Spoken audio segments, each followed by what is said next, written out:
जय हिंद मित्रांनो, आपल्या यूट्यूब चॅनलला मी सर्वांचं स्वागत करतो. आपण या व्हिडिओमध्ये महत्त्वाचं टी-ई-टी जी की शिक्षक पात्रता परीक्षा 2026 या अनुषंगाने परिसर अभ्यास पेपर क्रमांक 1 या संदर्भात आपण माहिती घेणार आहोत. तर त्यामधील महत्त्वाचे जे काही संभाव्य असे 30 प्रश्न आहेत परिसर अभ्यास या संदर्भात, तर ते बघूया आपण. पहिला प्रश्न आहे या ठिकाणी, वारकरी संप्रदायाचा पाया कोणत्या संताला म्हणतात? तर संत ज्ञानेश्वर महाराज. दुसरा प्रश्न आहे, वारकरी संप्रदायाचा कळस कोणत्या संताला म्हणतात? तर संत तुकाराम महाराज. लक्षात घ्या.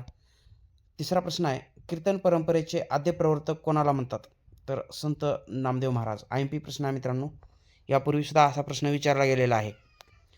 पुढचा प्रश्न आपण बघणार आहोत, ताटीचे अभंग ही रचना कोणाची आहे? तर संत मुक्ताबाई यांची ही रचना आहे. विजयनगर साम्राज्यातील हंपी येथून विठ्ठलाची मूर्ती पंढरपूर येथे आणणारे संत कोणते होते? तर संत भानुदास. संत भानुदास हे संत एकनाथ महाराज यांचे पणजोबा होते. पुढचा प्रश्न आपण बघूया. 6वा प्रश्न असणार आहे, छत्रपती शिवाजी महाराजांच्या आध्यात्मिक गुरु किंवा छत्रपती शिवाजी महाराजांचे आध्यात्मिक गुरु कोण होते? लक्षात घ्या, छत्रपती शिवाजी महाराजांचे आध्यात्मिक गुरु कोण होते? तर समर्थ रामदास स्वामी. या ठिकाणी छत्रपती शिवाजी महाराजांचे समकालीन संत कोण होते? तर समर्थ रामदास स्वामी व संत तुकाराम महाराज. पुढचा प्रश्न आहे महत्त्वाचा, की भारुड आणि गवळण या रचना कोणाच्या आहेत? कोणत्या संतांनी या रचना केलेल्या आहेत? तर लक्षात असू द्या, संत एकनाथ महाराज. पुढचा प्रश्न आहे 9वा, सामर्थ्य आहे चळवळीचे जो जे करील तयाचे हा संदेश कोणाचा आहे? कोणत्या संतांनी हा संदेश दिलेला आहे? तर समर्थ रामदास स्वामी यांचा हा संदेश आहे. मित्रांनो, आपल्याला टी-ई-टीच्या संदर्भात जी की अशीच महत्त्वाची माहिती आपल्याला इथून पुढे घेत राहायची आहे. महत्त्वाचं म्हणजे मी स्वतः टी-ई-टी ही परीक्षा 3 वेळा क्वालिफाय असल्यामुळे जे की आतापर्यंतचा संपूर्ण अनुभव पूर्णपणे वापरून आपण या चॅनलवरती महत्त्वाचे व्हिडिओ बघणार आहोत. तर पुढचा प्रश्न आहे, गीताई या ग्रंथाचे लेखन कोणी केले? आचार्य विनोबा भावे. प्रश्न महत्त्वाचा आहे, खूप वेळा आलेला प्रश्न आहे. पुढचा प्रश्न आहे, गीतांजली हा ग्रंथ कोणी लिहिला? तर गुरुदेव रवींद्रनाथ टागोर. या ग्रंथासाठी नोबेल पुरस्कार 1913मध्ये गुरुदेव रवींद्रनाथ टागोर यांना मिळालेला होता आणि प्रथमच नोबेल पुरस्कार मिळविणारे पहिले भारतीय अशी सुद्धा ओळख गुरुदेव रवींद्रनाथ टागोर यांची आहे. पुढचा प्रश्न आहे, ग्रामगीता ग्रंथ कोणी लिहिला? राष्ट्रसंत तुकडोजी महाराज यांचा हा ग्रंथ आहे. पसायदानचे लेखन कोणी केले? तर संत ज्ञानेश्वर महाराज यांनी पसायदान लिहिलेलं दिसून येतं. पुढचा प्रश्न बघूया आपण या ठिकाणी.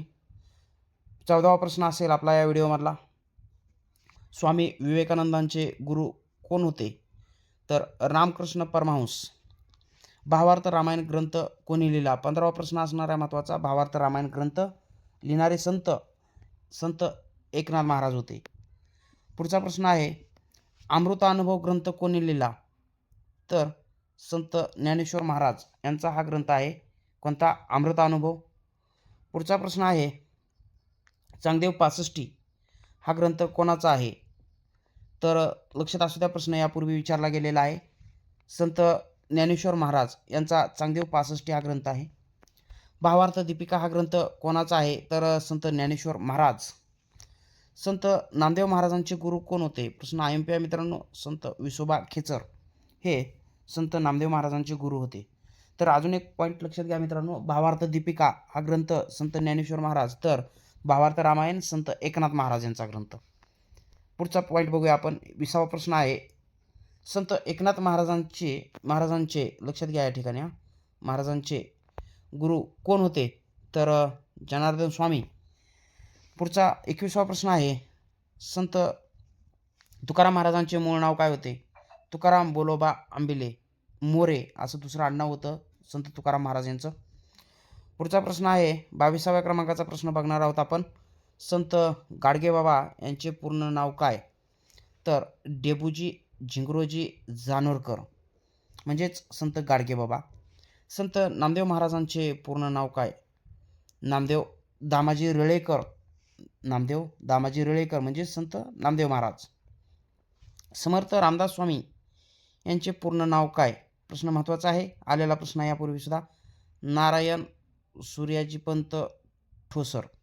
IMPI क्वेश्चन मित्रांनो, लक्षात असू द्या. पुढचा प्रश्न बघूया आपण. 25वा प्रश्न आहे. राष्ट्रसंत तुकडोजी महाराजांचे पूर्ण नाव काय? तर माणिक बंडोजी इंगळे. IMP प्रश्न आहे हा सुद्धा. ज्ञानेश्वरी या ग्रंथाचे दुसरे नाव काय? तर भावार्थ दीपिका. प्रश्न महत्त्वाचा बनतो, भावार्थ दीपिका. आणि एकदा सरळ त्यांनी प्रश्न विचारलेला आहे की भावार्थ दीपिका ग्रंथ कोणाचा आहे? तर संत ज्ञानेश्वर महाराज. पुढचा प्रश्न आहे 27वा. मनाचे श्लोक या ग्रंथाचं लेखन कोणी केले? तर समर्थ रामदास स्वामी. पुढचा प्रश्न आहे संत एकनाथ महाराजांचे पूर्ण नाव काय? एकनाथ सूर्यनारायण देशपांडे. 29वा प्रश्न आहे संत सावतामाळी यांचे पूर्ण नाव काय? तर सावतोबा पुसोबा माळी. प्रश्न असे विचारले जातील मित्रांनो, लक्षात असू द्या. पुढचा प्रश्न आहे 30वा प्रश्न असेल, गणपतीची आरती लिहिणारे संत कोण होते? तर समर्थ रामदास स्वामी होते. समर्थ रामदास स्वामी यांनी कोणत्या गणपतीला प्रेरणास्थानी मानून आरती लिहिलेली आहे गणपतीची? तर लक्षात घ्या, अष्टविनायकापैकी जे काय मोरगावचा असणारा मोरेश्वर हा गणपती आहे. मोरेश्वर, मोरगावचा मोरेश्वर या गणपतीला प्रेरणास्थानी मानून आरती लिहिण्याचं काम समर्थ रामदास स्वामी यांनी केलेलं होतं. तर मित्रांनो, या ठिकाणी आपण जी की TET ही जी काही परीक्षा आहे आपली महाराष्ट्र शासनाची शिक्षक पात्रता परीक्षा, तर या संदर्भात मानसशास्त्रावरील प्रश्न असतील किंवा महत्त्वाचं म्हणजे की परिसर अभ्यास यावरील प्रश्न असतील, आपण सर्व आढावा या चॅनलवरती घेणार आहोत. तर आपण माझ्या चॅनलला नवीन असाल तर चॅनलला सबस्क्राईब करा आणि हे प्रश्न आपल्याला इतर सरळ सेवेलासुद्धा फायद्याचे ठरतील. तर आपण हा व्हिडिओ जास्तीत जास्त आपल्या मित्रापर्यंत शेअर करा आणि व्हिडिओला लाईक करा. भेटूया मित्रांनो पुढच्या व्हिडिओमध्ये. तोपर्यंत धन्यवाद. जय हिंद, वंदे मातरम.